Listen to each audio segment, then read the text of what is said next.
City Council has approved a water efficiency plan. We're actually behind everyone else on this. What mandatory outdoor schedules will mean for you. Plus, a collision caught on camera. It was shocking to see the video. People scrambling out of the way mere feet away. And a high hedge. I've created a monster. How one man's passion project has become a quirky feature of one Calgary neighborhood. CTV Calgary, local breaking news with Jacqueline Wilson. Good evening and thank you for joining us. Calgary will be moving ahead with a water efficiency plan, including an outdoor watering schedule. Jordan Canagan reports. It's been a slow start to the spring growing season in Calgary. With all that lovely snow and the holding of the moisture because of the bark, we're getting buds. And it's beautiful. Spring is actually happening in its normal cycle. But a looming question for this year and beyond involves Calgary's water usage. The city is aiming to reduce demand by 20% by the year 2040. Ultimately, this is a good plan and we should implement it now rather than later. We're actually behind everyone else on this. Others have started implementing similar policies back in 2012. But the city's proposal to implement an outdoor watering schedule has been contentious. Hundreds of emails flooded council inboxes over the weekend. I don't support mandatory restrictions outside of extreme drought or emergency situations. What a lot of people think is an overreaching government ability to potentially shut your water off for non-compliance. The city's water infrastructure is also under the microscope. Calgary currently loses more than 20% of its water through cracks and breaks in its aging system. I think when the city of Calgary is losing 21%, that's over 100 million litres a day. We have to start with capital. We have to start with education. This horticulturist believes that proactive approach should include a watering schedule as well. Gardens need a little bit different care. However, with good tree roots and good shrub roots and perennials established around in the garden, you will see that they don't seem to suffer too much and they do just fine. Jordan Canagan, CTV News, Calgary. Okotoks, High River, Cochrane, Airdrie and Strathmore, they have different versions of this plan already and also restrict outdoor watering. Well, the city relaunched its pipe diver today to inspect a section of the Bearspaw South feeder main. Earlier this month, attempts to inspect the steel portion of the pipe failed because the pipe diver stopped moving. The diver gathers data about the condition of the pipe. Results take about a month to analyze. And council has decided to extend how long transit users can use their ticket transfers. The length of time will go from 1.5 hours to 2 hours. The change takes effect in January and the move will cost $2 million annually. Well, we have video of a crash that would make anyone jump, but it is especially alarming because it happened just feet from children. Alicia Philberg has the details. As a family leaves home for school, two vehicles crash into their front porch. This 7-year-old boy darts up the stairs to safety while his dad and 3-year-old brother take cover near the garage. Katie McKay had just left for work minutes earlier when her husband called about the crash. But it wasn't until she looked at their security footage that she understood how close it was to ending differently. It was shocking to see the video because, I didn't realize how close it came to hitting my children. There's a lot of things that went right that day. Like the rock that stopped the white car from hitting my husband, and then my son having such a quick reaction to seeing a car barreling towards him. Police say a man driving a black SUV south on Magnolia Passage Southeast blew a stop sign and collided with a white car driven by a woman traveling east toward the same intersection. Both drivers were slightly injured. The man driving the SUV was charged for failing to stop at a stop sign. Nicole Heisler lives in another corner lot at the intersection and saw the crash happen. And I saw their son right at the front there. And I thought he had gotten hit. So I screamed and I ran outside. Sorry. This is super emotional for me because it's almost happened a few times with our kids. So she often sees dangerous driving in the community. Everywhere, it's a racetrack. And even made her own sign hoping to promote safety. She and McKay want to see the intersection converted to a four-way stop. I want people to pay attention. It's enough of this. The area councillor says City Hall will take a look. It's very concerning. This one is now new to the radar for our office, and we will be following up. McKay warns drivers to consider what they're risking when they hit the road. People on this road drive way too fast, and there are kids playing out in the yard. If you're behind the wheel, use caution. Never worth someone's life. Alicia Fieldberg, CTV News, Calgary.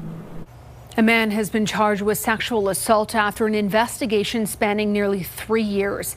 In July 2023, a woman was walking near Central Memorial Park about 1 o'clock in the morning when a man approached her and offered her money in exchange for sex. After she refused, the man sexually assaulted her and then ran away. The woman was treated at the Sheldon Schumer, and police gathered biological evidence but could not match the DNA with any suspects. Nearly a year and a half later, in December of 2024, another woman was sexually assaulted after refusing money for sex on 17th Avenue early in the morning. But this time, police were able to identify a suspect and secure a warrant to obtain DNA from them. Lab results matched with the sample from both assaults. 37-year-old Gramley Weld Celsa is now facing 2 counts of sexual assault. Police are asking any other potential victims to come forward. A man has been charged in a Calgary mall stabbing as the victim remains in critical but stable condition in hospital. Police say a man got a knife from his car and stabbed another man multiple times outside of Pacific Place on 36th Street Sunday afternoon. The victim is in his 50s. 45-year-old Long Tan Tran is charged with aggravated assault and possession of a dangerous weapon. Police believe the altercation was the result of an ongoing dispute. They are looking for witnesses who have not yet spoken with investigators or anyone who might have cell phone or dash cam video of the incident. Well, officials have declared a cryptosporidium outbreak at the Butterfield Acres petting farm in the city's northwest. Anyone who visited the petting farm on or after April 9th may have been exposed to the parasitic disease. It's also known as crypto. The disease is spread by people who've come into contact with infected feces.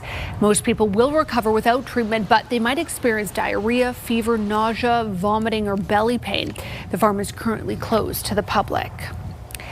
Well, the chain reaction of the war in Iran, the disruption of oil tankers in the Strait of Hormuz, and the surge in oil prices now have some people canceling travel plans. The price of many overseas flights have increased by hundreds of dollars. Tyler Barrow has more. Nish Pahal is hopping on a flight for Winnipeg. This summer, he hoped to see his grandparents in Amsterdam. I think I've reconsidered my travel plans, not just reconsidered, I've actually abandoned them. Because of the flight prices. With the flow of oil through the Strait of Hormuz disrupted due to the conflict in Iran, flight prices are rising. According to one aviation expert, jet fuel has surged nearing $160 a barrel. Prior to the war, it was around $70 US. Essentially more than doubled in the past 2 months. So that's put a lot of pressure on international carriers and domestic carriers in Canada as well. Jet fuel accounts for over 25% of a plane's operating costs. To keep up with rising costs, WestJet introduced a fuel surcharge fee for those flying on a companion voucher. It also added a baggage fee. Similar measures Air Canada made. Those are before the fare charge. It's increased our fares by 15 to 20% over the last 2 months. So we've had some significant price increases. Travel agents are noticing hesitation around European summer vacations. Travelers are skeptical of high ticket prices, but also fearful a jet fuel shortage could leave them stranded. Looking at going later in the year, perhaps, hoping that the fuel shortage crisis will end. While WestJet is contemplating flight consolidation and route cancellations related to costs, a labor issue with its flight attendants is also coming to a head. The union has reached out to the Federal Labor Board for help as bargaining has been dragging on since September. Flight attendants are seeking improvements to their rest schedule. We're also looking for wage increases. Our collective agreement was originally negotiated during COVID. It's been 5 very long years, and we need improvements across the board. As it stands, there will be no flight disruptions in the near term. The company says it is committed to a meaningful collective agreement that is also sustainable for WestJet's future. Tyler Barrow, CTV News, Calgary. And for those who are looking to get away, both the aviation expert and the travel agent we spoke with say it's better to book now as prices are only expected to rise.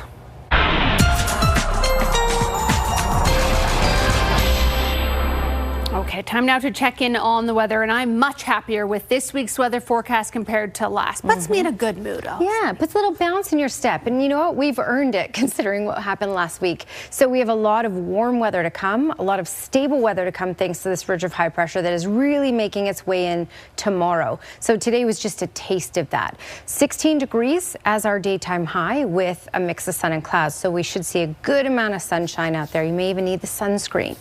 More details just ahead. I love the sunscreen. Okay, thanks, Danielle. Well, the province is shutting down a long-standing water advisory group. The reason behind that cut, what critics are saying next.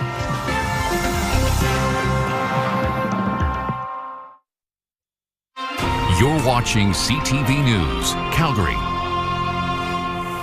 Alberta's USP government is shutting down a long-standing water advisory group, raising concerns about environmental oversight and future policy.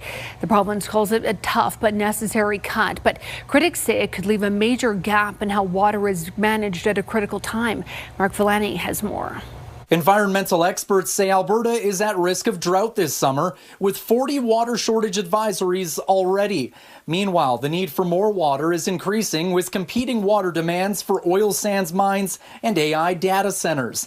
And now those who provide water policy guidance in the province are seeing their work sent down the drain. There's a real and intentional movement to intentionally deceive the public about what's going on with water. The Alberta Water Council has advised governments on water management for more than 2 decades, but now the council is being shut down after losing provincial funding. Unfortunately, with a $9.4 billion deficit, every department was asked to come up with 5% reductions. So I don't know how you can save costs by firing volunteers. Along with the Water Council, the province also shut down the Clean Air Strategic Alliance, 2 programs that together cost about $1 million. Consensus decision-making has been the gold standard across Canada and across North America, with everybody at the table and everybody making those decisions and actually having a government that listens to Albertans. The province argues it can get similar water information from 11 other water councils, but some say it's an attempt to silence environmental experts, citing other cuts, including the removal of a $5 million wetland resiliency program. The ecological benefits derived from those projects that restore wetlands on the ground is in the billions of dollars annually. Last month, Alberta also changed its Water Act, merging the Peace, Slave, and Athabasca basins into one, a move that now allows interbasin transfers for further water-intensive industrial projects. So I think there's a variety of questions around what types of interbasin transfers are kind of being contemplated and needed, and what are the guardrails that are in place for that. But with the council winding down operations, many are left wondering what's next. What's going to replace it? Or will anything replace it? Mark Villani, CTV News, Calgary. The Alberta Water Council says it was given 90 days notice to shut down, making it nearly impossible to find alternative funding. Well, the province is increasing protection against invasive mussels species. A record 12 watercraft inspection stations will be operating between May 1st and September 30th. The province is also bringing in additional canine teams to detect zebra and quagga mussels, which can destroy ecosystems by disrupting food chains. The province says the mussels are becoming harder to keep out. These species are nearly impossible to remove and can cause hundreds of millions of dollars in long-term costs. That's why prevention is not just our best option, it is the critical thing we need to do. Nearly 22,000 boats were inspected in Alberta last year, with 13 carrying mussels. Drivers who bring a boat into Alberta and fail to stop at an inspection station can be fined up to $4,200.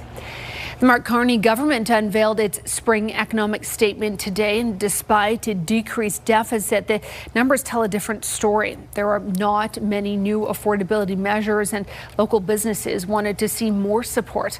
Tyson Fedor reports.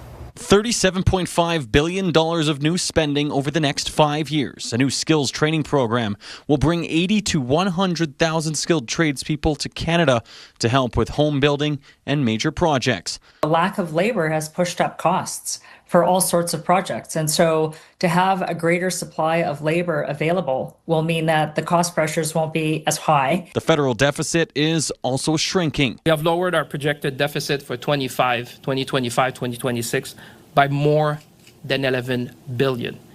This is at the core of being fiscally prudent. But a path to balance is not in the cards over the next 5 years. It's a really bad roller coaster ride right now. We're going up and down constantly, and we're staying the same point. It doesn't seem as good as it used to be. If I was living on my own, I feel like I would feel the economics a lot more. Calgary Mayor Jeremy Farkas says royalties from high oil prices should help the city receive some much-needed help federally. And bluntly, as more money is coming in at the provincial and federal governments, specifically around resource revenues, municipalities need a share of that in order to be able to meet the growing needs of our growing population. The city's business community was hopeful to see more small business support to help a surging population. We would have looked for some relief on the capital gains.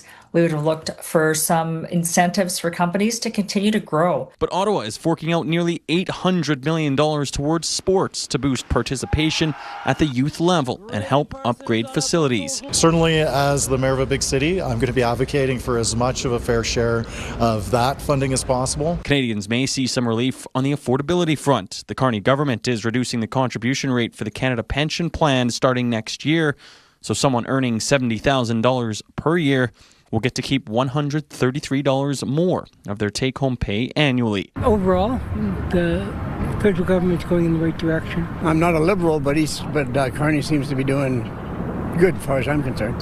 Tyson Fedor, CTV News, Calgary. Calgarians stopped today to remember those who died or were injured while on the job. Workplace safety does not happen by chance. It comes from clear standards, strong enforcement, and a culture where every worker, including the leadership, looks out for one another. Last year, 144 Albertans died of work-related injuries or illnesses, 82 of them from occupational diseases, 39 of traumatic injuries, and 20 in motor vehicle collisions. The youngest of those died on the job last year was just 21. All right, stay with us. Danielle Soni is along with her Skywatch weather forecast next, and we expect it to be a sunny one.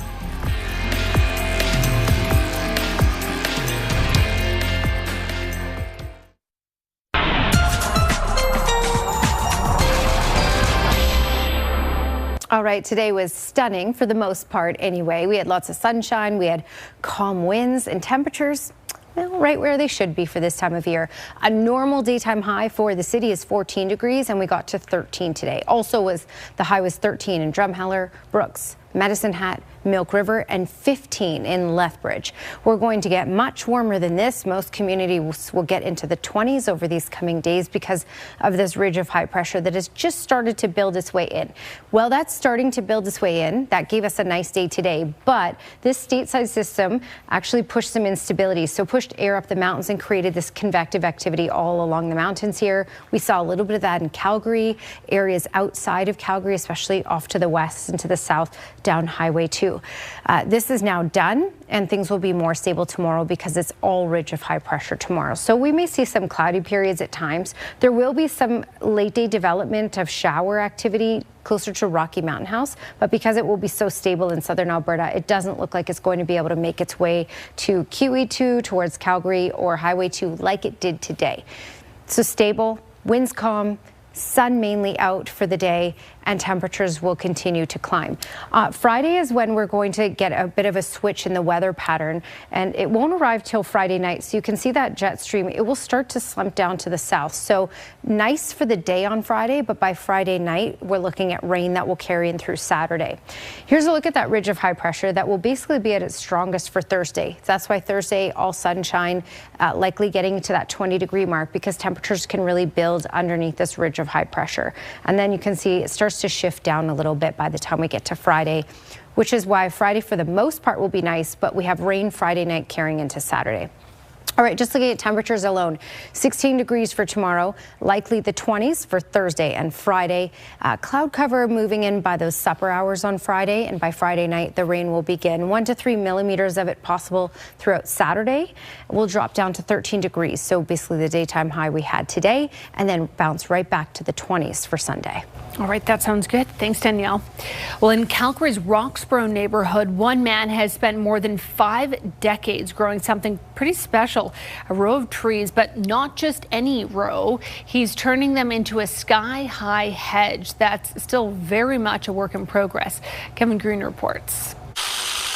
It started as a few modest Colorado spruce trees back in 1969. Gordon Beck nurtured them into a 10-meter-high hedge. It just developed over the years. I never even gave a thought to what it was, the chore it was going to be when it got bigger and as I got older. Beck's hedge stretches the length of his yard, towering above it, trimmed and shaped year after year into a dense wall of green. Well, when I first moved here and started trimming it took me 5 hours. Now it takes me 5 days because I've slowed down and it's gotten bigger. I've created a monster. A monster he's learned to tame, but it takes work, and at 87, he's still the one climbing the ladder to keep it in check. Life is what you make it, you know. And if you want to stay healthy, you better get some exercise. He still follows all the safety protocols from his days as a power lineman. Hard hat, glasses, boots, and a tethered harness. Even so, his wife Doreen finds it hard to watch. Well, there are many times when I've threatened to take his ladders away from him. For 2 decades, his spotter on the ground, family friend Amelia Lamb, has made sure every trim goes off without a hitch. He tried to train me, but I'm not that strong enough to going up there. And just holding the machine by one hand, no way I can make it. Beck's hedge has become a defining part of the neighborhood. It's a work of art, and I walk by it almost daily. I really appreciate him and his wife and the effort they put into our community to make it a beautiful place to live. He says those compliments help keep him climbing the ladder. That sort of gives you a feeling of pride and accomplishment. Kevin Green, CTV News, Calgary. Amazing. Very cool. Well, it is CFL Draft Day. We'll tell you who the Stamps' top pick was after the break.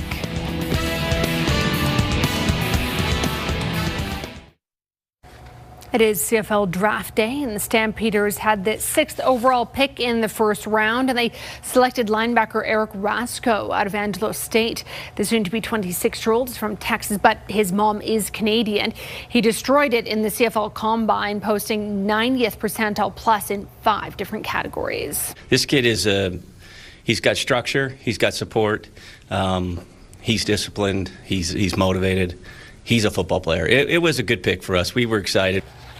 Now the Stamps will kick off their season against the Riders at home on May the 18th. Pretty quick here. Well, the hometown heroes from the Milano Cortina Olympics were honored in the City Council chambers today. Athletes, their coaches, support teams and families, they were recognized by council for their accomplishments at the Winter Games in Italy. 14 medalists from the Olympics and Paralympics live or train in the Calgary area. Well, congratulations to them. And thank you so much for watching. I hope you have a wonderful evening.